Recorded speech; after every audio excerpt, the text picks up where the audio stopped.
പ്രിയമുള്ള ബഷീർ, ബദറുദ്ദീൻ, ആദരണീയരായിട്ടുള്ള നേതാക്കന്മാരുടെ ഒരു നിര എൻ്റെ പിറകിലുണ്ട്. എല്ലാവരെയും ഹൃദയപൂർവ്വം അഭിവാദ്യം ചെയ്യുകയാണ്.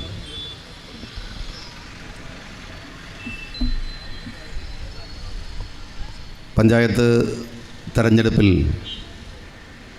തദ്ദേശ സ്വയംഭരണ സ്ഥാപനത്തിലേക്കുള്ള തെരഞ്ഞെടുപ്പുകളിൽ ജയിച്ചു വന്ന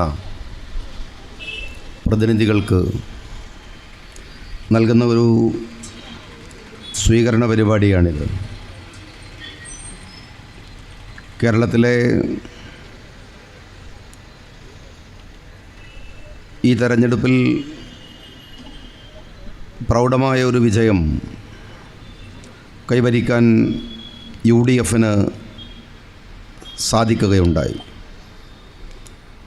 UDFനകത്തുള്ള ഒരു ഘടകകക്ഷി എന്നുള്ള നിലക്ക് വളരെ ഉത്തരവാദിത്തത്തോടെ തന്നെ മുസ്ലിം ലീഗ് രാഷ്ട്രീയ പാർട്ടിയും പാർട്ടിയുടെ കടമകൾ നിർവഹിക്കുകയുണ്ടായി. പ്രിയപ്പെട്ട ബഷീർ അവസാനം പറഞ്ഞ പോലെ എനിക്ക് നിങ്ങളോട് പറയാനുള്ളത്, ഈ വിജയം തെരഞ്ഞെടുക്കപ്പെട്ടവരുടെ മാത്രമൊരു വിജയമല്ല, നമ്മളുടെ നാട്ടിലെ സാധാരണക്കാരായ പ്രവർത്തകന്മാരുടെ വിജയമാണ്.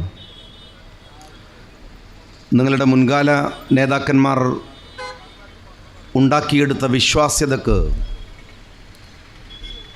ഈ സമൂഹം നൽകിയിട്ടുള്ള ഒരാദരവാണ്. അതുകൊണ്ട് ജയം ഒരു ബാധ്യതയായും ഉത്തരവാദിത്തവുമായി ഏറ്റെടുക്കാനാണ് നിങ്ങൾ ശ്രമിക്കേണ്ടത്. നേരത്തെ പറഞ്ഞ പോലെ നിങ്ങൾ എല്ലാവരുടെയും മെമ്പർമാരാണ്. നിങ്ങൾ സത്യപ്രതിജ്ഞ ചെയ്യുമ്പോൾ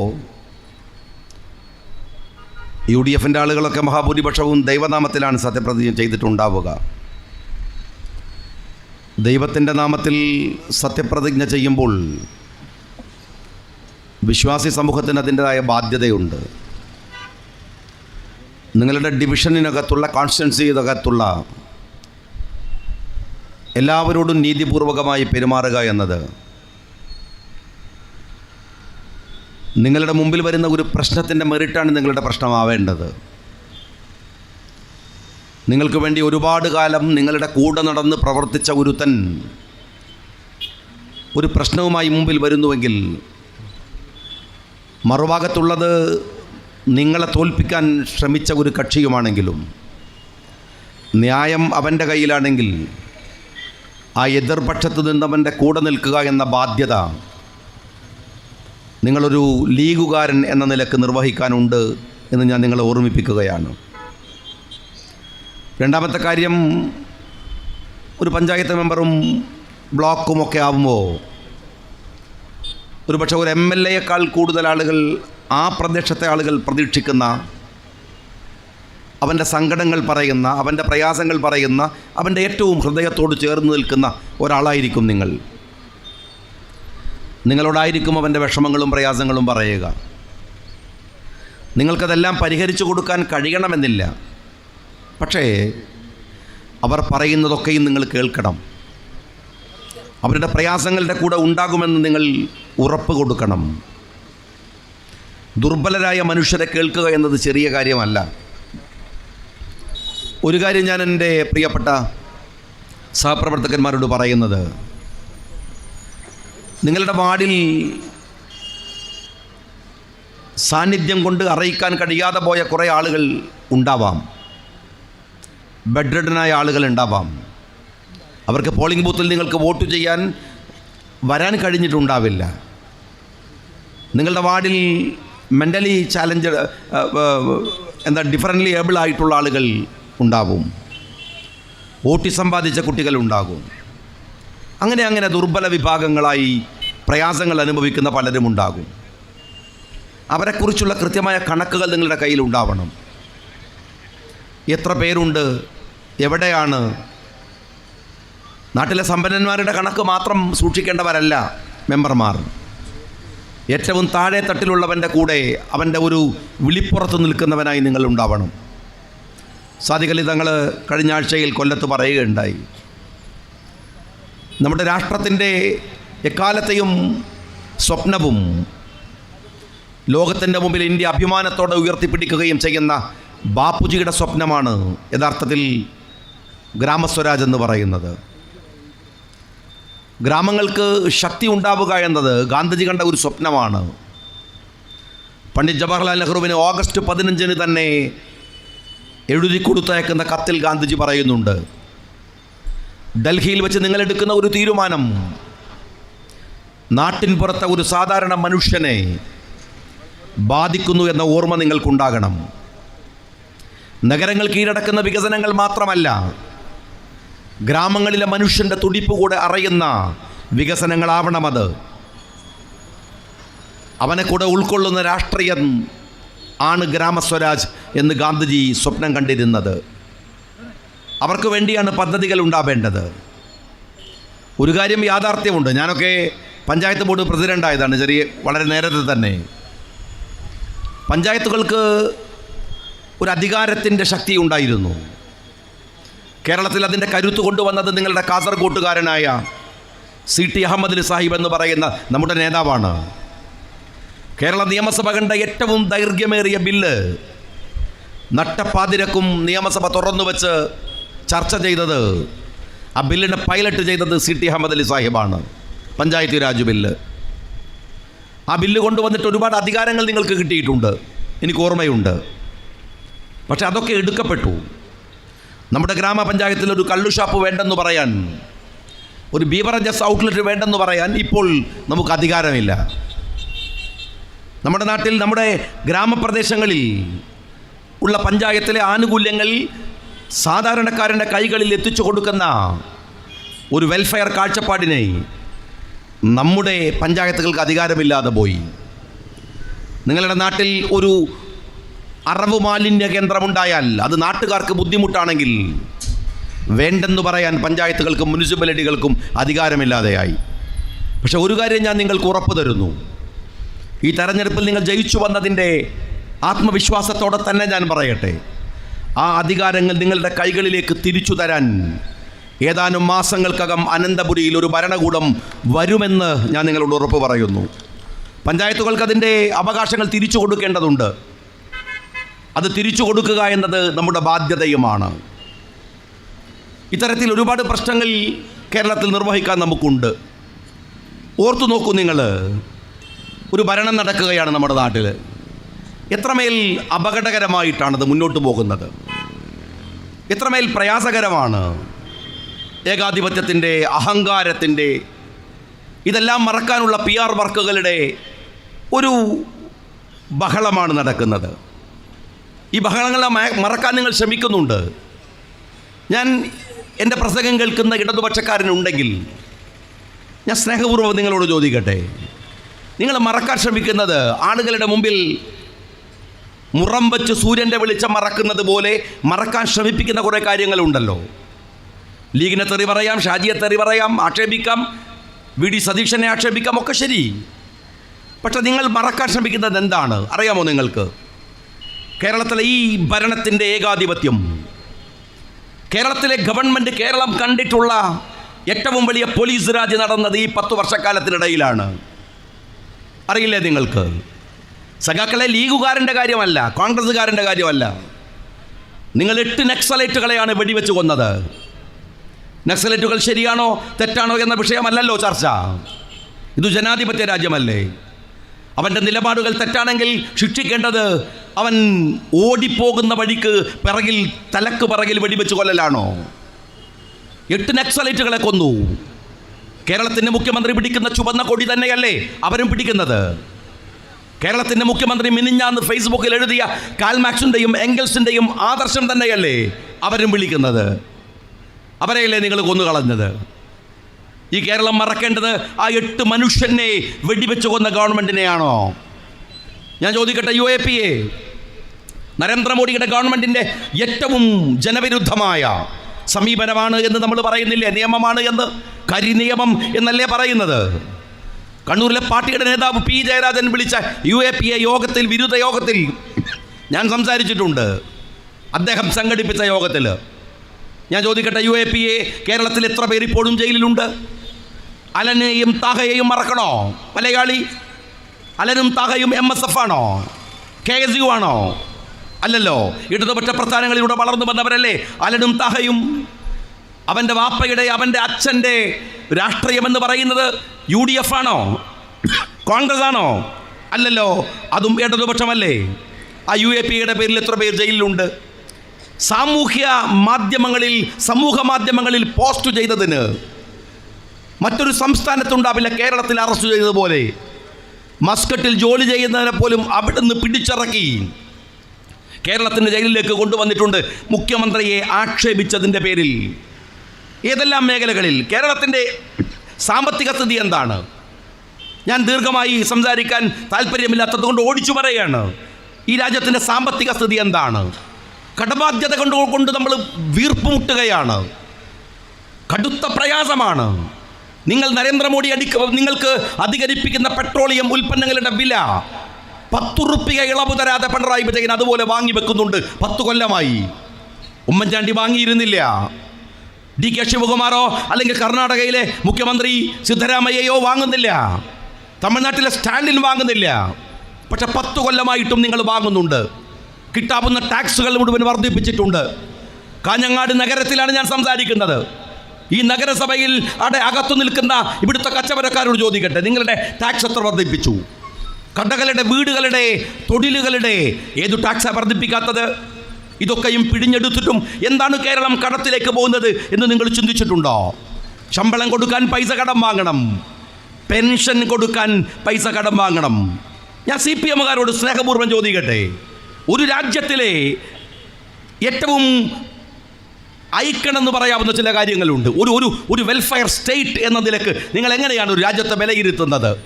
3 കാര്യങ്ങളാണ്. ഒന്ന് ആരോഗ്യം, ഒന്ന് വിദ്യാഭ്യാസം, ഒന്ന് സോഷ്യൽ ജസ്റ്റിസ്, സാമൂഹ്യനീതി. ഇതാണ് ഒരു വെൽഫെയർ സ്റ്റേറ്റിൻ്റെ അടയാളം എന്ന് പറയുന്നത്.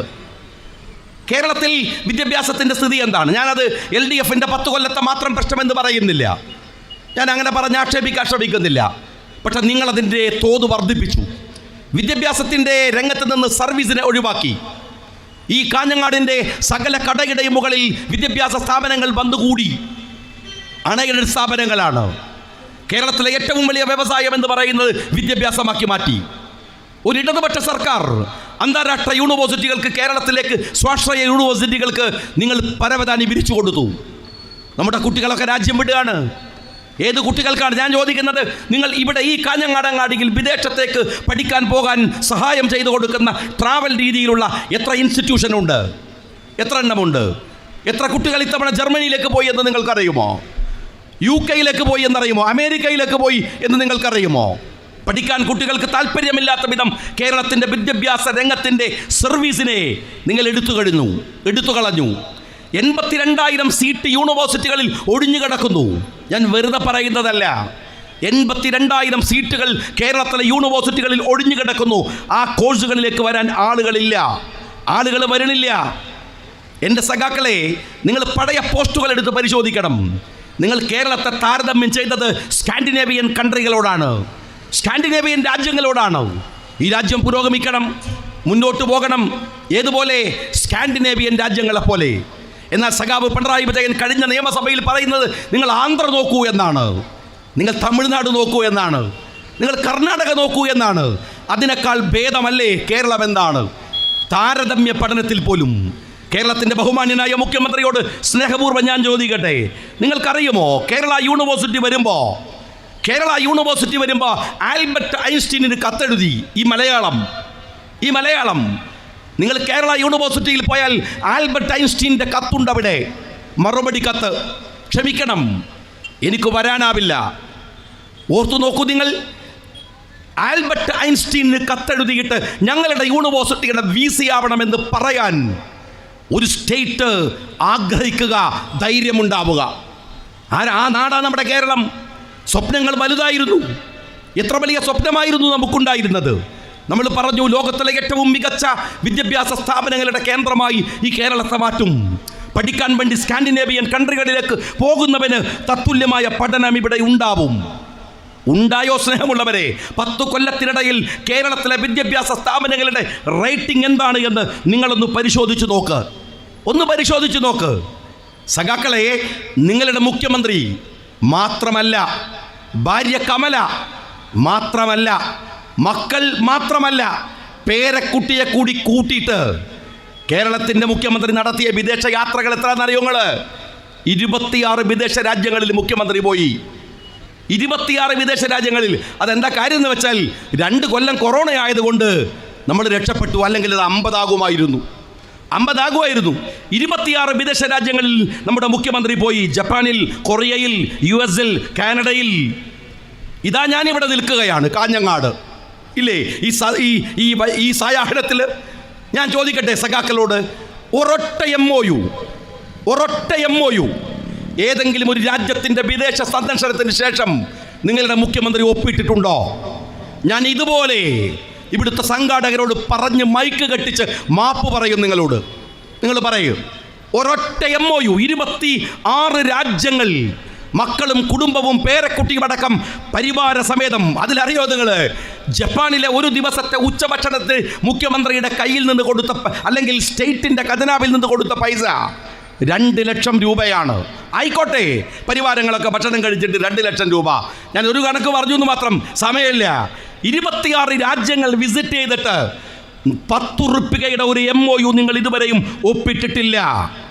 ഒരു കമ്മ്യൂണിസ്റ്റ് ഭരണത്തിന് കീഴിൽ ഇൻവെസ്റ്റ് ചെയ്യാൻ പറ്റിയ ഒരു പൊട്ടനെയും ഈ 26 രാജ്യത്ത് പോയിട്ട് നിങ്ങൾക്ക് കിട്ടിയിട്ടില്ല.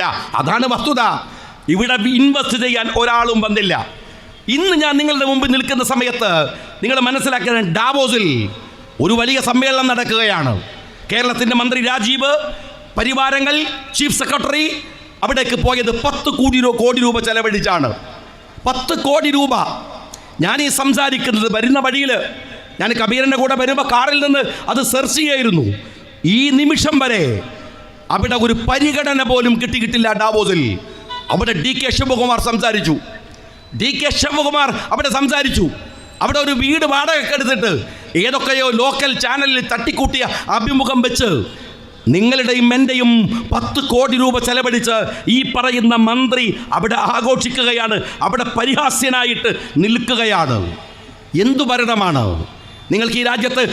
ഈ രാജ്യത്തിൻ്റെ വർഗീയത പറഞ്ഞ് മനുഷ്യരെ തമ്മിൽ തല്ലിച്ച് നിങ്ങൾക്ക് മറച്ചു വെക്കേണ്ടത് ഇതൊക്കെയാണോ എന്നാണ് സ്നേഹപൂർവ്വം ഞാൻ നിങ്ങളോട് ചോദിക്കുന്നത്.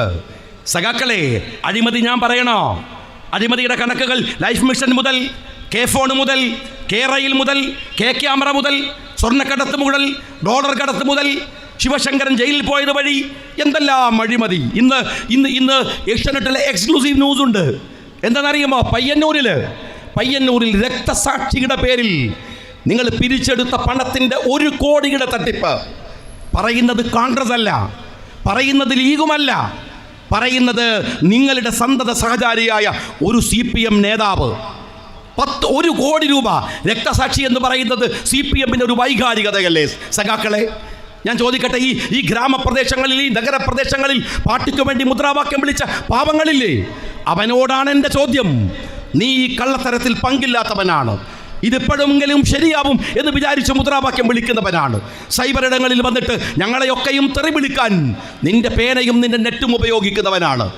ഞാൻ നിന്നോട് ചോദിക്കുന്നത്, നിങ്ങളുടെ വികാരമല്ലേ രക്തസാക്ഷി എന്ന് പറയുന്നത്? രക്തസാക്ഷി ജീവിച്ചിരിക്കുന്നു നമ്മളിലൂടെ എന്നല്ലേ?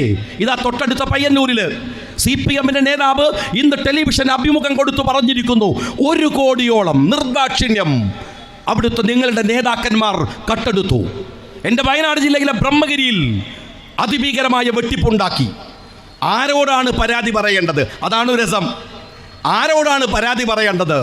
പരാതി പറയേണ്ടത് ഒരു മല മുഴുവൻ കട്ടിരിക്കുന്ന കള്ളനോടാണ്. മലകട്ട കള്ളനോട് കുന്നിടിച്ചവനെ കുറിച്ച് ആര് പോയി പറയാൻ? CPM-കാരാ? ഈ നാട്ടിലെ കൊള്ളകളെക്കുറിച്ച് ആര് പരാതി പറയും? നാട്ടിലൊരു പഴമൊഴിയുണ്ട്, മൊല്ലാക്ക നിന്ന് മൂത്രമൊഴിച്ചാൽ കുട്ടികൾ നടന്ന് മൂത്രമൊഴിക്കും. CPM-കാരാ, എൻ്റെ മൊല്ലാക്ക നിന്ന് കക്കുകയാണ്, പിന്നെ എല്ലാ ഇടങ്ങളിലും ആളുകൾ നടന്ന് കക്കുകയല്ലാതെ പിന്നെ അതിന് വേറെ എന്ത് പരിണതി ഉണ്ടാകുമെന്നാണ് നിങ്ങൾ പറയുന്നത്? എന്തുതരം അഴിമതിയാണ്? ഒരു കാര്യം നിങ്ങളറിയുമോ? അഴിമതിയുടെ പണം മുഴുവൻ ഞാൻ ആരോപിക്കുന്നു 1000 വട്ടം. ആ പണം മുഴുവൻ കൊണ്ടുപോയി ഇൻവെസ്റ്റ് ചെയ്യാനാണ് നിങ്ങൾ ഈ വിദേശ രാജ്യങ്ങളിലെ യാത്ര നടത്തിയത്. തീരുന്നില്ല. കേരളത്തിൽ ആ പണം ഇൻവെസ്റ്റ് ചെയ്യുന്ന ഇടമേതെന്നറിയുമോ? അത് ഊരാലുങ്കലാണ്. ഊരാലുങ്കലാണ്. സർക്കാരിന് പ്രോജക്റ്റുകൾ തട്ടിക്കൂട്ടി ഉണ്ടാക്കി കൊടുക്കുക. ഞാൻ സംസാരിക്കുന്നത് കാഞ്ഞങ്ങാടല്ലേ? ഇത് കാസർഗോഡിൻ്റെ ഭാഗമല്ലേ? കാസർഗോഡ് നിങ്ങൾ കുറച്ച് ആളുകളെ പരിചയപ്പെട്ടാൽ, അത്യാവശ്യം ജീവിത സൗകര്യമുള്ള ഒരാളെ പരിചയപ്പെട്ടാൽ അയാൾ പറയും ഞാൻ ഗൾഫിലാണ്. എന്നാൽ രണ്ടാമതൊരാൾ പറയുന്നത് എന്തായിരിക്കും എന്നറിയോ? ഞാനൊരു കോൺട്രാക്ടറാണ്, എനിക്ക് പണി ഉണ്ട്, അവിടെ പണിയുണ്ട്, ഇവിടെ പണിയുണ്ട്. എല്ലാ പണിയും കാസർഗോട്ടുകാരെടുക്കും. അധ്വാന ശീലമുള്ളവരാണ്. ഞാൻ ചോദിക്കട്ടെ, ആ കോൺട്രാക്ടർമാരോട്, ഷാജിയോട് പറയണ്ട, ഒരു കമ്മ്യൂണിസ്റ്റുകാരനായ കോൺട്രാക്ടർ ഇവിടെ സ്റ്റേജ് കെട്ടി പ്രസംഗിക്കട്ടെ, ഞങ്ങൾക്ക് വേണ്ടുവോളം പണി കിട്ടി ഈ 10 കൊല്ലമെന്ന്, ഞങ്ങൾക്ക് ഇഷ്ടം പോലെ ബുദ്ധിമുട്ടുകളില്ലായിരുന്നു ഈ 10 കൊല്ലമെന്ന്. 10 വർഷക്കാലം നിങ്ങൾ പോറ്റി വളർത്തിയത് ഒരൊറ്റ കോൺട്രാക്ടറെയാണ്. അത് ഊരാലുങ്കലാണ്. ഞാൻ ഒരൊറ്റ കണക്ക് പറയട്ടെ നിങ്ങളോട്, എല്ലാത്തിനെയും മുതലെടുക്കുക. ശബരിമലയിൽ പോലും അവിടെ ശബരിമലയിൽ ഉണ്ടാക്കി നിങ്ങൾ അവിടെ വെച്ച അയ്യപ്പ സംഗമമുണ്ടല്ലോ, അതിൻ്റെ വേദി കെട്ടാൻ ഊരാലുങ്കൽ അതുപോലും ഒരു ഇവന്റ് മാനേജ്മെൻറ്റിന് കൊടുത്തില്ല. വയനാട്ടിലെ മഹാദുരന്തം ഉണ്ടായപ്പോൾ ആ ദുരന്തം നടന്ന പുഴയിൽ നിന്ന് മാലിന്യങ്ങൾ നീക്കാൻ സർക്കാർ വെച്ച സംഖ്യയുടെ വലിപ്പം അറിയുമോ? 195 കോടി രൂപ, 0.55, 55 ലക്ഷം. 195 കോടി രൂപ, 55 ലക്ഷമാണ് വയനാട്ടിലെ ദുരന്തമുണ്ടായപ്പോൾ. ദുരന്തവും ഈ സർക്കാരിന് ആഘോഷമാണ്. തീരുന്നില്ല. വയനാട്ടിലെ വീടുകളുടെ പ്രോജക്റ്റ്, ഒരു കാര്യം ഞാൻ സാമാന്യ യുക്തിയോടെ ചോദിക്കട്ടെ, എന്നോട് നിങ്ങൾക്ക് ഡിബേറ്റ് ചെയ്യാം. അവിടേക്ക് നിങ്ങൾ കൊടുത്തത് 750 കോടി രൂപയാണ് വയനാട്ടിലെ പ്രോജക്റ്റുകളായി. നിങ്ങൾ 700 ചില്ലാനം കോടിയാണ് ഊരാലുങ്കന് കൊടുത്തത്. നിങ്ങൾ വയനാട്ടിൽ എത്ര വീടാണ് ഉണ്ടാക്കി കൊടുക്കുന്നത്? നമ്മളുടെ കാസർഗോട്ടുകാരനായ മായിൻചയുടെ പഴയ എസ്റ്റേറ്റിലല്ലേ ആ പണി നടക്കുന്നത്? ഒന്ന് പോയി അന്വേഷിച്ച് നോക്ക്. സർക്കാർ പോലും പറയുന്നില്ല നിങ്ങൾ കൊടുക്കുന്ന വീടിന് 20 ലക്ഷം രൂപയുണ്ടെന്ന്. എന്നാൽ ഞാൻ അനുമാനിക്കുന്നു നിങ്ങൾ കൊടുക്കുന്ന വീടിന് അധിക ചെലവോടുകൂടി 20 ലക്ഷം രൂപ. എത്ര വീടാണ് കൊടുക്കുന്നത്? 400 വീടാണ്. ഒരു വീടിന് 20 ലക്ഷം രൂപ. സഖാവേ, എങ്ങനെ കണക്ക് കൂട്ടിയാലും അതിൻ്റെ വലിപ്പം 80 കോടിയാണ്. 700 കോടിയുടെ പ്രോജക്റ്റാണ് കൊടുത്തത് ഊരാലുങ്കലിന്. 400 വീടിന് 700 ചില്ലാനം കോടി രൂപ അല്ലേ? അപ്പോൾ ഒരു വീടിന് 20 ലക്ഷം ഉണ്ടെങ്കിൽ സർക്കാർ പറയുന്നില്ല കേട്ടോ 20 ലക്ഷം, ഞാൻ പറയുന്നു 20 ഉണ്ടെങ്കിൽ 80 കോടി അല്ലേ? അവിടേക്ക് റോഡ് വെട്ടാൻ ഒരു 40 കോടി, ഒരിക്കലും വേണ്ട, 4 കോടി പോലും വേണ്ട, ഞാനിട്ട് കളിക്കുന്നു. ഒരു 40 കോടി. അവിടെയുള്ള മറ്റ് സൗകര്യങ്ങൾ അതും പോകട്ടെ, ഒരു 100 കോടി, പിന്നെയും 200 ആക്കിക്കോ. ബാക്കി പണം എവിടെയാണ് സഖാബേ? ഞങ്ങൾക്കും കണക്കറിയാലോ. ഞാൻ കാസർഗോട്ടിലെ കോൺട്രാക്ടർമാരോട് പറയട്ടെ, നിങ്ങളൊന്ന് വന്നൊരു എസ്റ്റിമേറ്റ് എടുത്തിട്ട് ഷാജി നുണ പറയുകയാണ് എന്നൊന്ന് പറയുമോ? നിങ്ങൾ ഇവിടെ പ്രസംഗിക്കുമോ? ഒരു സഖാബ് കോൺട്രാക്ടറോട് ഞാൻ ചോദിക്കട്ടെ, 400 വീടുണ്ടാക്കി കൊടുക്കാൻ 700 ചില്ലാനം കോടിയുടെ കണക്കിൻ്റെ അർത്ഥം എന്താണ്? എന്താണ് ഈ കണക്ക്? അതിഭീകരമായ കൊള്ള. എല്ലാ മേഖലകളിലും, എല്ലാ ഇടങ്ങളിലും, എല്ലാത്തിലും കൊള്ള നടത്തുന്ന ഒരു സർക്കാർ, അറിയോ നിങ്ങൾ? എന്നിട്ടോ അവസാനം നിങ്ങൾ ആലോചിച്ച് നോക്ക്, നാട്ടിൽ ചെറുപ്പക്കാർക്ക് തൊഴിലില്ല, ആളുകൾക്ക് ശമ്പളം കൃത്യമായി കിട്ടുന്നില്ല, അവരുടെ ഒരു ആനുകൂല്യമില്ല, അധ്യാപകന്മാർ വേറെ, എന്തിന് പോലീസുകാരുടെ സ്ഥിതി എന്താണ്? നിങ്ങളൊരു ആത്മാർത്ഥമായി ഒന്ന് ചോദിച്ചു നോക്ക്. എന്ത് പുരോഗതിയാണ് അവർക്ക് ഈ 10 കൊല്ലക്കാലത്തിൽ അവർക്ക് വേണ്ടി പണിയെടുക്കുന്ന, സർക്കാരിനെ പണിതെടുക്കുന്ന ഇവിടുത്തെ പോലീസുകാരന് എന്താ ആനുകൂല്യം? ഇവിടുത്തെ അധ്യാപകന്, ഇവിടുത്തെ തൊഴിലാളിക്ക് ഒരു ആനുകൂല്യമില്ല. ആകെ ആനുകൂല്യം ആർക്കെന്നറിയുമോ? ഈ പോലീസുകാരൻ ഓടിച്ചിട്ട് പിടിച്ചു കൊണ്ടുപോകുന്ന പ്രതി ജയിലിലെത്തിയാൽ അവന് 650 രൂപ ദിവസക്കൂലി കിട്ടും. എന്തൊരു സന്തോഷം! ഞാൻ കഴിഞ്ഞ ആഴ്ച നോക്കുമ്പോൾ കോഴിക്കോട് കടപ്പുറത്ത് ഒരാൾ കഞ്ചാവ് വിരിച്ചിട്ടിട്ട് അതിനെടുത്ത് കിടന്നുറങ്ങി.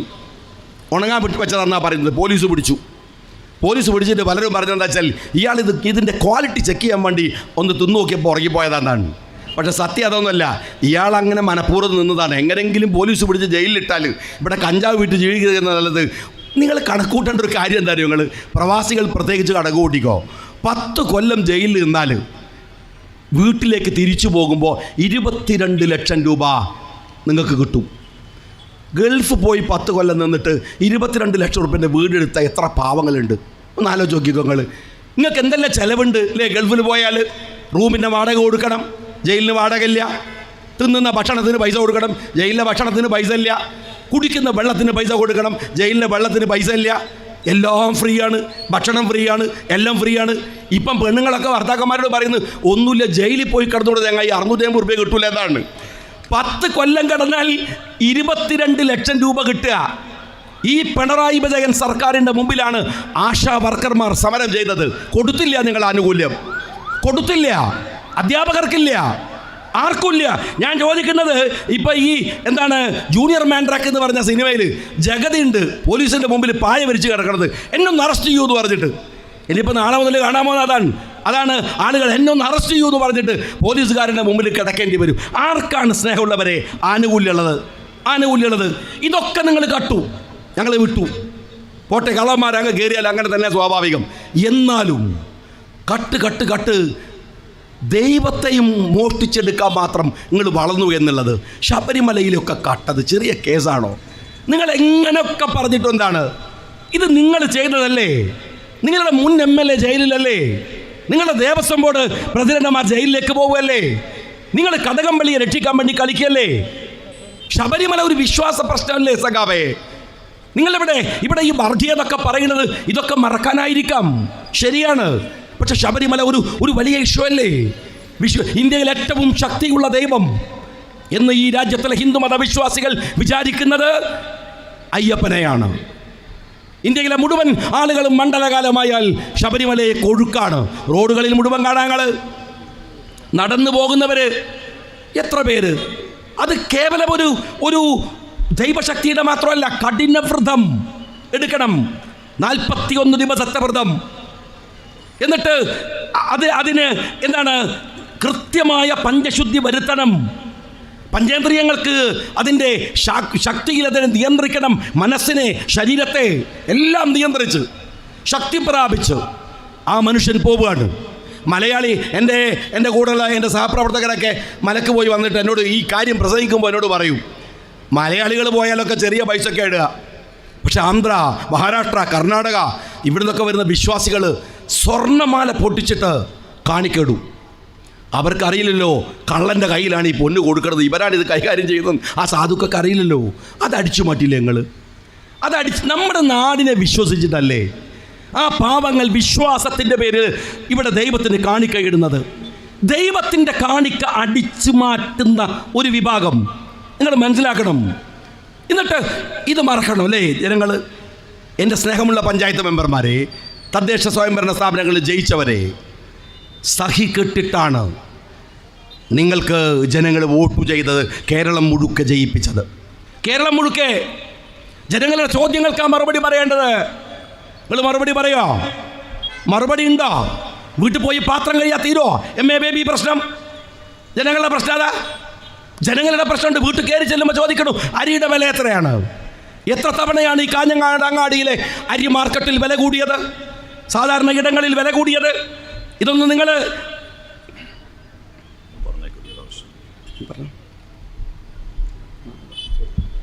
ഇരുവൃക്കകളും തകരാറിലായ പുതിയ കോട്ടയിലെ രാജുവിൻ്റെ ചികിത്സാ സഹായ കമ്മിറ്റി നിങ്ങളിലേക്ക് വരുന്നുണ്ട്. ഒരു ജീവൻ നൽകിയാൽ ലോകത്തെ മുഴുവൻ മനുഷ്യർക്കും ജീവൻ നൽകിയവരെ പോലെയാണെന്നാണ് വിശുദ്ധ ഖുർആൻ നമ്മളെ പഠിപ്പിച്ചത്. അതുകൊണ്ട് എല്ലാവരും അവരാൽ കഴിയുന്ന നല്ല സഹായം ചെയ്യണം. ഈ ഇടയിൽ പറഞ്ഞതെന്താ പറഞ്ഞാൽ, ഷാജി പ്രസംഗം നിർത്തിയാൽ നിങ്ങളുടെ പോയി കളയും. അതുകൊണ്ട് ആ കിട്ടുന്ന സഹായം മുടങ്ങിപ്പോണ്ടെന്ന് വിചാരിച്ചിട്ടാണ് ഇടയ്ക്ക് പറയേണ്ടി വന്നത്.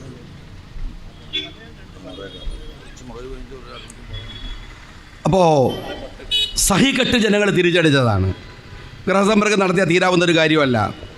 ഞാൻ വിചാരിച്ചു ഈ MA ബേബി പോയിട്ട് വീട്ടിൽ, അയാൾ പാർട്ടിയുടെ ഓൾ ഇന്ത്യ സെക്രട്ടറിയാണ്, ഇയാൾ വീട്ടിൽ പോയിട്ട് ഈ പാത്രം കഴുകുക. നിങ്ങൾ ഈ തമ്പി കണ്ണന്താനത്തിൻ്റെ 10-30 കൊല്ലം മുമ്പുള്ള സിനിമയുണ്ട്, ഭൂമിയിലെ രാജാക്കന്മാരെന്നാണ് അതിൻ്റെ പേര്. അതിന് രാഷ്ട്രീയക്കാരൻ ഒരു കുട്ടിയെ സ്നേഹിക്കുന്ന ഭാവത്തിൽ അതിൻ്റെ മൂക്കള പിടിക്കുന്നുണ്ട്. എന്നിട്ട് പതുക്കെ ആരും കാണാതെ അയ്യോ ഉടുമ്പിൻ്റെ മണം എന്ന് പറഞ്ഞിട്ട് ഡെറ്റോൾ ഇട്ട് കഴുകുന്നുണ്ട്. എൻ്റെ സഖാവേ, ഒരു 30 കൊല്ലം ഔട്ട്ഡേറ്റഡായ തന്ത്രങ്ങളാണ് ഇതൊക്കെ. ഞാനിങ്ങനെ ആലോചിച്ച് നോക്കി, ആരാണ് ഈ CPM-കാരെ ഈ തരത്തിൽ കുടിയിൽ വീഴ്ത്തിയത്? അപ്പോഴാണ് മനസ്സിലായത് CPM-ന് പുതിയ കനകോല് വന്നിട്ടുണ്ട്. ആരാന്നറിയോ? നമ്മളെ ജനറേഷൻ എന്ന് വിളിക്കണ എന്താണ് അഴീക്കോട് മത്സരിക്കാൻ വന്ന നികേഷാണ്. ഇപ്പോൾ CPM-ൻ്റെ സ്ട്രാറ്റജിസ്റ്റ് അയാളാണ്. അയാളെ വെച്ചിട്ടാണ് ഈ പുതിയ ആലോചനകളൊക്കെ ഇവർ നടത്തിക്കൊണ്ടിരിക്കുന്നത്. ഞാൻ സഖാക്കളോട് ചോദിക്കട്ടെ, ഞങ്ങൾ രാഷ്ട്രീയം പറയുന്നുണ്ട്. സതീശൻ രാഷ്ട്രീയം പറഞ്ഞു. എന്താ സതീശൻ പറഞ്ഞത്? വളരെ കൃത്യമായിട്ട് പറഞ്ഞു. സഖാവ് പിണറായി വിജയൻ, നിങ്ങൾ നാളെ ഈ ഭൂമിയിൽ നിന്ന് പോകും, ഞാനും പോകും. പക്ഷെ നാളെ നമ്മുടെ മക്കൾക്ക് ഇവിടെ ജീവിക്കണ്ടേ?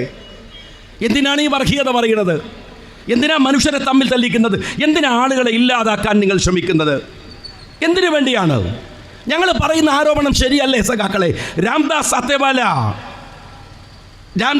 അത്താവാലെ ഇന്ന് പറഞ്ഞത് എന്താണ്? പിണറായി വിജയൻ നല്ല മനുഷ്യനാണ്, അതുകൊണ്ട് ഞാൻ NDAയിലേക്ക് ക്ഷണിച്ചു എന്നല്ല, മഹാരാഷ്ട്രയിൽ സഹായം ചെയ്തിട്ടുണ്ട്. BJPയുടെ മന്ത്രിക്ക് സഖാവ് പിണറായി വിജയൻ എന്തു സഹായമാണ് മഹാരാഷ്ട്രയിൽ ചെയ്തു കൊടുത്തത്? ഒന്ന് പറഞ്ഞേ. അദ്ദേഹം കോൺഗ്രസ് അല്ലല്ലോ, അദ്ദേഹം ലീഗല്ലല്ലോ. സഖാവേ, നിങ്ങളിവിടെ ചങ്ക് പൊട്ടുമാറ് മുദ്രാവാക്യം വിളിക്കുമ്പോൾ അതിഗൂഢമായ അടിത്തറയിലെ ബന്ധങ്ങൾ ഇവരുണ്ടാക്കി വെക്കുന്നുണ്ട്. ഇത് ചെറിയ കാര്യമല്ല. വെള്ളാപ്പള്ളിയുടെ വാക്ക് വെറുതെയല്ല, ബാലൻ പറയുന്നത് വെറുതെയല്ല, സജി ചെറിയാൻ പറയുന്നത് വെറുതെയല്ല, വിജയരാഘവൻ പറയുന്നത് വെറുതെയല്ല. ഞാൻ സജി ചെറിയാനോട് ഒരൊറ്റ ചോദ്യമേ ചോദിച്ചുള്ളൂ. നിങ്ങൾ ഈ ജയിക്കുന്നവൻ്റെ മതം നോക്കുമ്പോൾ ഞാൻ ചോദിച്ചു, കോട്ടയം ജില്ലാ പഞ്ചായത്തിലേക്ക് ഒരൊറ്റ മുസ്ലിം പഞ്ചായത്ത് മെമ്പർ ഇല്ല. എന്ത് കാര്യം? ഉറപ്പല്ലേ? ഒരു ജനസംഖ്യ ആനുപാതിക ക്രമം എങ്ങനെയാണ്? ആ നാട്ടിലെ ജനങ്ങളുടെ ആനുപാതികം അനുസരിച്ചുള്ള പ്രാതിനിധ്യമാണ് ഉണ്ടാവുക. ഏത് പഞ്ചായത്തിലും, ഏത് ജില്ലാ പഞ്ചായത്തിലും. സ്വാഭാവികല്ലേ? ചെങ്ങന്നൂരിൽ നിന്ന് സജി ചെറിയാൻ എങ്ങനെയാണ് MLA ആവുന്നത്? സജി ചെറിയാനെതിരെ മത്സരിക്കാൻ കോൺഗ്രസ് നിർത്തുന്നത് ആരെയാ? ഹിന്ദു കാൻഡിഡേറ്റിനെയാ? അല്ല, ക്രിസ്ത്യാനിയാണ്. മലപ്പുറത്ത് ഞങ്ങളോട് തോൽപ്പിക്കാൻ നിങ്ങൾ കൊണ്ടുവരുന്നത് അബ്ദുറഹിമാനെയും ജലീലിനെയാണ്, വേറെ ആരെയല്ലല്ലോ. ഇത് സ്വാഭാവികല്ലേ? മനുഷ്യനെ തമ്മിൽ തല്ലിക്കാൻ ഇത്തരം ന്യായങ്ങളാണോ പറയേണ്ടത്? ഇതാണോ വർത്തമാനം? ഇതാണോ? എന്നിട്ട് പറയാണ് ഇതൊക്കെ കോമ്പൻസേറ്റ് ചെയ്യാൻ KM ഷാജിയെ അങ്ങ് ബലിയാടാക്കി കളയാം. അതാ നിങ്ങളുടെ വിചാരം. ഞാൻ ഒരു കാര്യം സഖാക്കളോട് പറയട്ടെ. ഞാൻ 3 വർഷം മുമ്പ് കോഴിക്കോട് കടപ്പുറത്ത് നടത്തിയ പ്രസംഗം, സമയം, സന്ദർഭം, മാറ്റർ. ഇന്നലെയാണ് കേരളത്തിൻ്റെ മന്ത്രി MP രാജേഷ് ആ പ്രസംഗം കൊണ്ടുവരുന്നത്. MP രാജേഷിന് ബോധമില്ലായിരുന്നോ? അതല്ലെങ്കിൽ വല്ല ഗുഹയിലും പോയി താമസിക്കുകയായിരുന്നോ? എൻ്റെ 3 വർഷം ആ പ്രസംഗത്തിലെ വരികൾ നിങ്ങൾ എടുത്തില്ല. ഞാൻ പറഞ്ഞ മുദ്രാവാക്യം എന്താണ്? നേരത്തെ ബഷീർ പറഞ്ഞു. ഞാനത് പറയുന്നതിന് മുമ്പ് ഒരു വാചകം പറയുന്നുണ്ട്. മതമല്ല പ്രശ്നം, എരിയുന്ന പൊരിയുന്ന വയറാണ് പ്രശ്നം. കമ്മ്യൂണിസ്റ്റ് മുദ്രാവാക്യമാണ്. കമ്മ്യൂണിസ്റ്റ് മുദ്രാവാക്യം. അതിനെതിരെ ഒരു വിശ്വാസിയുടെ മറുപടിയാണ് മതമാണ് പ്രശ്നം. ഞാൻ ഒരു കാര്യം സ്നേഹപൂർവ്വം പറയുന്നു, അതേതെങ്കിലും ഒരു മതവുമായി ബന്ധപ്പെട്ട മുദ്രാവാക്യമല്ല. എല്ലാ വിശ്വാസികൾക്കും ഒരു കാര്യം സഖാക്കളോട് ഞാൻ ചോദിക്കട്ടെ. മതമില്ലാത്ത ജീവൻ എന്ന് സ്കൂളുകളിൽ കൊണ്ടുവന്ന പാഠപുസ്തകം ആരുടേതാണ്? MA ബേബി സഖാബിൻ്റേത്. ആ പാഠപുസ്തകം നിരോധിക്കണമെന്ന് ആവശ്യപ്പെട്ടത് ലീഗാണോ? കോൺഗ്രസ് ആണോ? മുസ്ലിങ്ങളാണോ? ക്രിസ്ത്യാനികളാണോ? ഹിന്ദു സഹോദരന്മാരാണോ? അല്ലല്ലോ. മതമില്ലാത്ത ജീവൻ എന്നത് ഈ രാജ്യത്തിലെ മഹാഭൂരിപക്ഷം വരുന്ന വിശ്വാസികളുടെ പണം എടുത്ത് സ്കൂൾ ഉണ്ടാക്കിയിട്ട് അതിൽ കൊണ്ടുവരാൻ MA ബേബിക്ക് എന്താ അർഹത? ചോദിച്ചത് വിശ്വാസികളാണ്. അത് കൊണ്ടുവന്നത് MA ബേബിയാണ്, പിൻവലിപ്പിച്ചത് വിശ്വാസികളാണ്. കാരണം മതമൊരു പ്രശ്നമാണ്. ഇനി രണ്ടാമത്തെ കാര്യം, യേശുവിലല്ല കീശയിലാണ് കാര്യം. MA ബേബിയുടെ ഡയലോഗാണ്. രാജ്യത്തിലെ ക്രിസ്തീയ പുരോഹിതന്മാർ, അവരുടെ ജീവിത രീതിയൊക്കെ നമുക്കറിയാം. എത്ര മാതൃകാപരമായിട്ടാണ് ഈ രാജ്യത്തിലെ ആരോഗ്യ മേഖലയിൽ, വിദ്യാഭ്യാസ മേഖലയിൽ ഒക്കെ പ്രവർത്തിക്കുന്ന ഈ രാജ്യത്തിലെ ക്രിസ്തീയ പുരോഹിതന്മാർ. അവരെ അപമാനിക്കാൻ MA ബേബിയുടെ ഡയലോഗാണ്, യേശുവിലല്ല കീശയിലാണ് കാര്യം. ഞാൻ ചോദിക്കട്ടെ, വിശ്വാസികൾ അപമാനിക്കുന്നത് കമ്മ്യൂണിസ്റ്റുകളല്ലേ? 7-ാം നൂറ്റാണ്ടിലെ പ്രാകൃത മതം എന്ന് നിങ്ങൾ ഇവിടുത്തെ മുസ്ലിങ്ങളെ ആക്ഷേപിച്ചാൽ, അള്ളാഹുവിൻ്റെ പ്രവാചകൻ മുഹമ്മദ് മുസ്തഫ സ്വല്ലല്ലാഹു അലൈഹി വസല്ലം തങ്ങളെ ആക്ഷേപിച്ചാൽ ഞങ്ങൾ മിണ്ടാതിരിക്കണോ? മതമല്ല പ്രശ്നം എന്ന് ഞങ്ങൾ പറയണോ? ഞങ്ങൾക്ക് മതം തന്നെയാണ് പ്രശ്നം. ഒരു കാര്യം കൂടെ സഖാബെ പറയട്ടെ. ശബരിമലയിൽ നിന്ന് ഒരു ഉളുപ്പുമില്ലാതെ പണം കട്ടുകൊണ്ടുപോകാൻ ഒരു സഖാബിന് ഫലമുണ്ടാവുന്നത് നിങ്ങൾക്ക് മതം ഒരു പ്രശ്നമല്ലാത്തത് കൊണ്ടാണ്. നിങ്ങൾക്ക് മതം ഒരു വികാരമല്ലാത്തത് കൊണ്ടാണ്. പിന്നെയും ഞാൻ പറയട്ടെ, എരിയുന്ന പൊരിയുന്ന വയറാണോ സഖാബെ പ്രശ്നം? അത് മാത്രമാണോ? ഇന്ത്യയിലെ ഏറ്റവും വലിയ മുദ്രാവാക്യം റൊട്ടി കപ്ഡ മക്കാൻ എന്നായിരുന്നു. റൊട്ടി കപ്ഡ മക്കാൻ, വീട്, ഭക്ഷണം, വസ്ത്രം. അത് കിട്ടിയാൽ ഒരു വിശ്വാസിയുടെ പ്രശ്നം തീർന്നോ? അവൻ്റെ പ്രശ്നം തീർന്നോ? പിന്നെ അവന് പ്രശ്നമില്ല. വയറ് നിറഞ്ഞാൽ മതമില്ല, പട്ടിണി മാറിയാൽ മതമില്ല. മതം അവൻ്റെ ജീവിതത്തിൽ മുഴുവൻ ഉണ്ടാവും. ശബരിമലയിലെ പ്രശ്നം വന്നപ്പോൾ നിങ്ങൾ എന്താ ചെയ്തത്? ഞങ്ങൾ പറഞ്ഞു ബ്രഹ്മചാരിയാർ അയ്യപ്പൻ അല്ലേ? അതുകൊണ്ട് പറഞ്ഞു 10 വയസ്സിൻ്റെ താഴെ 50 വയസ്സിൻ്റെ മുകളിൽ ആ സ്ത്രീകളെ അവിടെ വരാൻ പാടുള്ളൂ. അതവരുടെ വിശ്വാസമല്ലേ, അവരുടെ മതമല്ലേ? ആ മതത്തെ മതമില്ല മതമില്ല മതമില്ലെന്ന് പറയുന്ന നിങ്ങൾ തെരുവിൽ നവോത്ഥാന മതിലുണ്ടാക്കി തകർക്കാൻ ശ്രമിച്ചപ്പോൾ ഞങ്ങൾ പറഞ്ഞു മതമാണ് മതമാണ് മതമാണ് പ്രശ്നമെന്ന്. ഞാൻ ഈ പ്രസംഗം കേൾക്കുന്ന മുൻവിധിയില്ലാത്ത സഖാബിനോട് ചോദിക്കട്ടെ, എന്താണ് വർഗീയത? വർഗീയതയുടെ നിർവചനമെന്ന് പറയും. വർഗീയത ഇതാണ്: പരമതദ്വേഷം. പരമതദ്വേഷം. മറ്റു മതത്തെ നിങ്ങൾ നിന്ദിക്കണം, മറ്റു മതത്തെ നിങ്ങൾ കുറ്റം പറയണം. അതാണ് വർഗീയത. അതാണ് വർഗീയത. KM ഷാജി പറഞ്ഞ വാക്കിൽ അങ്ങനെയാണോ ഉള്ളത്? മതം ഞങ്ങൾക്ക് വേണമെന്ന് പറഞ്ഞാൽ ഞങ്ങളുടെ മതം, ഈ രാജ്യത്തിലെ എല്ലാവരുടെയും മതം. 4599 ജാതിയും മതങ്ങളുമുണ്ട് ഇന്ത്യ രാജ്യത്ത്. അറിയുമോ സഖാബിന്? 4599 ജാതിയും മതവും. കമ്മ്യൂണിസ്റ്റ് പാർട്ടി എത്രയുണ്ട്? സഖാബേ, എന്തേ ഇന്ത്യയിൽ കമ്മ്യൂണിസ്റ്റ് പാർട്ടി വേര് പിടിക്കാത്തത്? നിങ്ങൾ മതനിരാസത്തിൻ്റെ പാർട്ടിയാണ്. ഇന്ത്യയോ മഹാഭൂരിപക്ഷം വിശ്വാസികളാണ്. അതുകൊണ്ട് മതം ഇന്ത്യയുടെ മണ്ണിൽ പ്രശ്നമാണ്, അതിലൊരു സംശയമില്ല. എഹ്സാൻ ജഫ്രി MP ആണ്. അഹമ്മദാബാദിൽ ഈ നരേന്ദ്രമോദി അടക്കമുള്ളവർ നടത്തിയ കലാപത്തിൻ്റെ മറവിൽ കൊല്ലപ്പെട്ടു പോകുന്നത്. അയാൾ കോൺഗ്രസ്സുകാരനായിരുന്നു. അയാൾ വിശ്വാസിയും മുസ്ലിമുമായതിൻ്റെ പേരിലാണ്. മതം ഈ രാജ്യത്ത് അപകടകരമാം വിധത്തിൽ നമ്മെ വേട്ടയാടാറുണ്ട്. മതം പലപ്പോഴും നമ്മെ അപകടപ്പെടുത്താറുണ്ട്. അപ്പോഴും പക്ഷെ വിശ്വാസിക്ക് കളഞ്ഞു കുടിക്കാവുന്നതല്ല മതം. അവൻ്റെ നെഞ്ചിനോട് ചേർത്ത് വെക്കേണ്ടതാണ് മതം. ഞാൻ ഒരു കാര്യം കൂടെ പറയട്ടെ. എൻ്റെ പ്രിയപ്പെട്ട മന്ത്രിയുണ്ടല്ലോ ചെറിയാൻ, നിങ്ങൾ പറഞ്ഞതും എന്താണ്? ഇവിടെ ജയിക്കുന്നത് മതം, കാസർഗോഡ് അല്ലേ? ചെങ്ങന്നൂരിൽ ഇയാൾ ജയിക്കുന്നത് മതം, സജി ചെറിയാൻ ജയിക്കുന്നത് മതം, ചെങ്ങന്നൂരിൽ ജയിക്കുന്നത് മതം. മതം തന്നെയാ പ്രശ്നം. അതന്നല്ലേ നിങ്ങൾ പറയുന്നത്? അതാണ് ഞാനും പറഞ്ഞത്. രണ്ടാമത്തെ കാര്യം എന്താ അറിയോ? ഞാൻ പ്രസംഗിച്ച അപകടം സമുദായത്തിന് നഷ്ടപ്പെട്ടത് പുതിയ പിടിച്ചു വാങ്ങാനല്ല. ഇതിൻ്റെ പേര് മുസ്ലിം ലീഗ് എന്നാണ്. സാമുദായിക പാർട്ടിയാണ്. ഞങ്ങളുടെ നേതാവ് CH മുഹമ്മദ് കോയ സാഹിബാണ്. തലമുടിനാരിയാണ് അതിര്. ഞങ്ങൾക്ക് അവകാശപ്പെട്ടത് തലമുടിനാരിയുടെ അവകാശം ഞങ്ങൾ വിട്ടുകൊടുക്കൂല. മറ്റൊരാളുടെയും തലമുടിനാരിയുടെ അവകാശം ഞങ്ങൾ കയ്യിൽ വെക്കുകയുമില്ല. ഞങ്ങൾക്ക് നഷ്ടപ്പെട്ടത് തിരിച്ചു പിടിക്കാനല്ലാതെ പിന്നെ എന്തിനാണ് ഈ കൊടിയും പിടിച്ച് നടക്കണമെന്നാണ് സഖാബ് നീ വിചാരിച്ചത്? സഖാവിനൊരു പ്രസംഗം ഞാൻ ഓർമ്മിപ്പിക്കാം. കേരള നിയമസഭയിൽ സച്ചാർ കമ്മീഷനെ അട്ടിമറിക്കാൻ വേണ്ടിയിട്ട് പാലൊളി കമ്മീഷൻ കൊണ്ടുവന്നു. ഞങ്ങളതിനെ എതിർത്തു. VS അച്യുതാനന്ദൻ എന്ന കമ്മ്യൂണിസ്റ്റുകാരൻ്റെ മറുപടി: മുസ്ലിം സമുദായത്തിന് നഷ്ടപ്പെട്ടത് തിരിച്ചു പിടിക്കലാണ് ആവശ്യമെങ്കിൽ അത് പാലൊളി കമ്മിറ്റി തിരിച്ചു പിടിച്ചു കൊടുക്കുമെന്ന്. എങ്ങനെ? നഷ്ടപ്പെട്ടത് തിരിച്ചു പിടിച്ചു കൊടുക്കുമെന്ന്. അത് ജനാധിപത്യമാണ്. അത് ജനാധിപത്യമാണ്. ജനാധിപത്യം തന്നെയാണ്. അതിനപ്പുറം ഒരു വർഗീയത ഞങ്ങൾ പറഞ്ഞിട്ടില്ല. വർഗീയത പറയാൻ ഞങ്ങൾക്ക് കഴിയില്ല.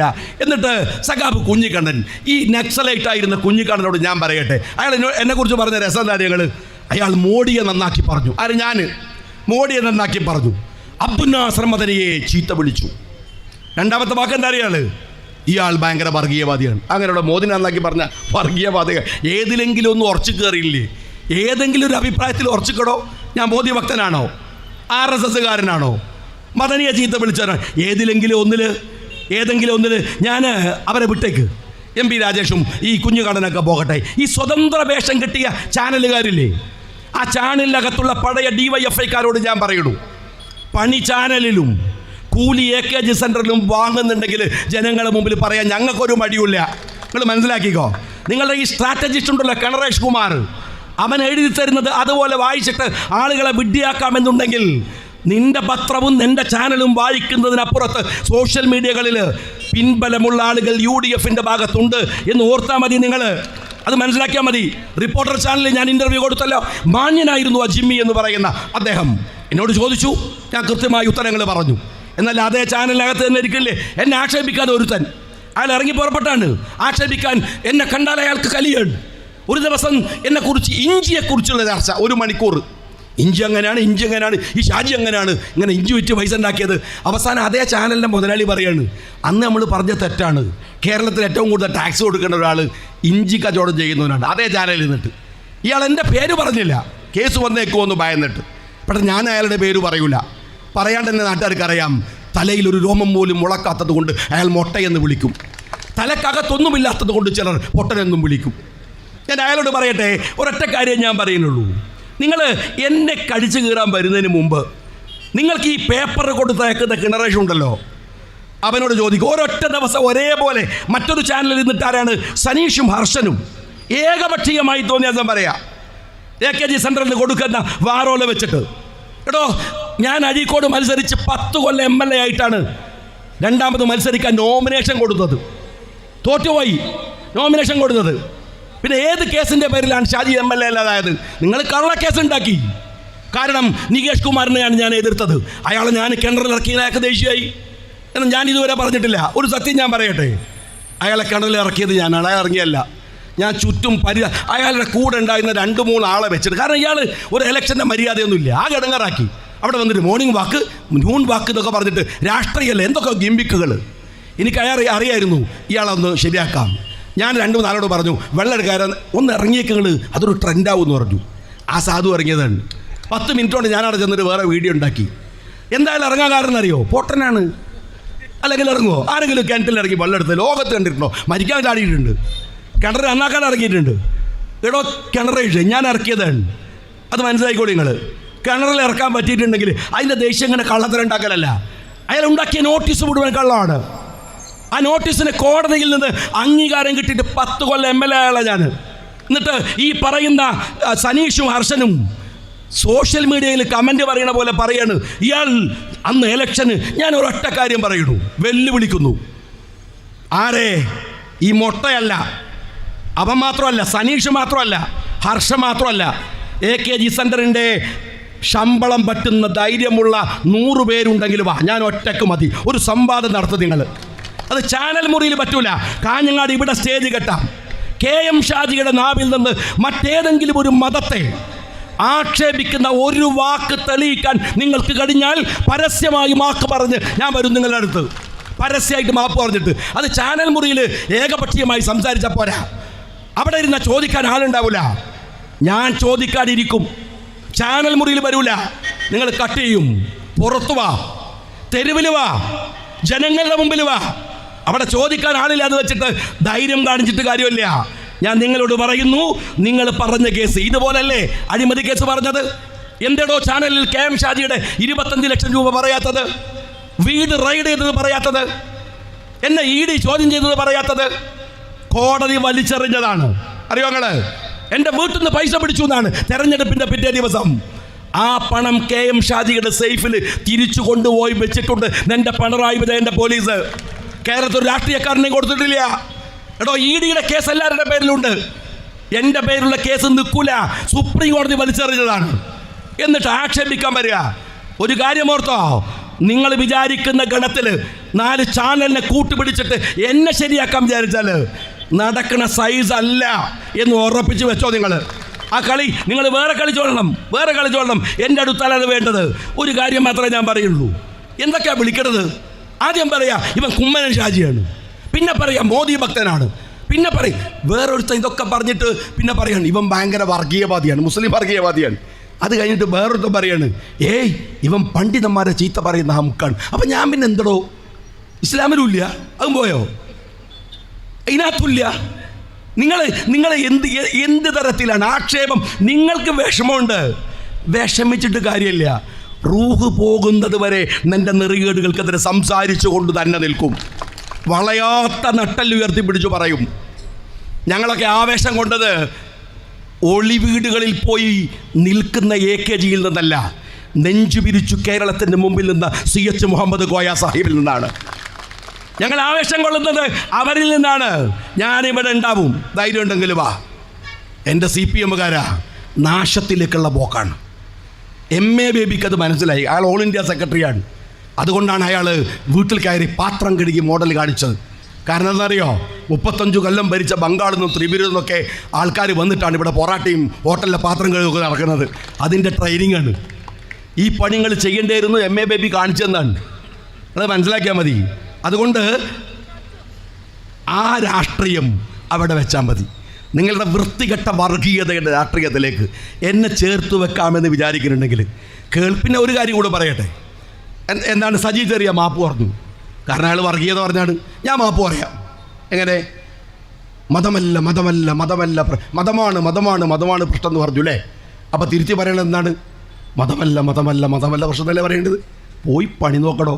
എനിക്ക് എൻ്റെ മതം പ്രശ്നമാണ്. എന്നെ തെരഞ്ഞെടുപ്പ് തോപ്പിക്കാൻ പറ്റുന്ന, എന്നെ വെട്ടുന്ന, എന്നെ ഇല്ലാണ്ടാക്കുന്ന അല്ലേ? എൻ്റെ വിശ്വാസം എനിക്ക് വലുതാണ്, എൻ്റെ ജീവനേക്കാൾ വലുതാണ്. അതുകൊണ്ട് ഞാനത് മാറ്റി പറയില്ല. രണ്ടാമത് എന്താ പറയേണ്ടത്? ഷാജി പറഞ്ഞ അപകടം എന്താ അറിയോ? നഷ്ടപ്പെട്ടു പോയത് തിരിച്ചു പിടിക്കും. അപ്പോൾ ഷാജി എന്താ പറയേണ്ടത്? നഷ്ടപ്പെട്ടു പോയത് തിരിച്ചു പിടിക്കൂല. കൊക്കിൽ ജീവനുണ്ട്, തിരിച്ചു പിടിച്ചിരിക്കും. മാറ്റി പറയില്ലടോ. നിന്റെ സജി ചെറിയാൻ പറഞ്ഞ പോലത്തെ വൃത്തികേടല്ല ഷാജി പറഞ്ഞത്. നിന്റെ AK ബാലൻ പറഞ്ഞ വൃത്തികേടല്ല ഷാജി പറഞ്ഞത്. അതുകൊണ്ട് തിരുത്തേണ്ടിയും വരില്ല. സ്നേഹപൂർവ്വം ഞാൻ പറയട്ടെ, ധൈര്യപൂർവ്വം മുന്നോട്ട് പോവുക. കേരളം ഇവിടെയുണ്ട്, ജനങ്ങൾ കൂടെയുണ്ട്, ഇടതുപക്ഷമുണ്ട് നമ്മുടെ കൂടെ. ഈ CPM എന്ന് പറയുന്ന വലതുപക്ഷമല്ല, അത് ഇടതുപക്ഷമല്ല. പിണറായി വിജയൻ എന്ന കോർപ്പറേറ്റിൻ്റെ കീഴിൽ നിൽക്കുന്ന മുതലാളിമാർ, അവർക്കെതിരെ നടത്തുന്ന ജനകീയ പോരാട്ടത്തിന് തുടക്കമാവട്ടെ ഈ വിജയമെന്ന് ആഗ്രഹിച്ചുകൊണ്ട് അഭിവാദ്യങ്ങൾ നിന്നുകൊണ്ട് നിർത്തുന്നു. ജയ് ഹിന്ദ്.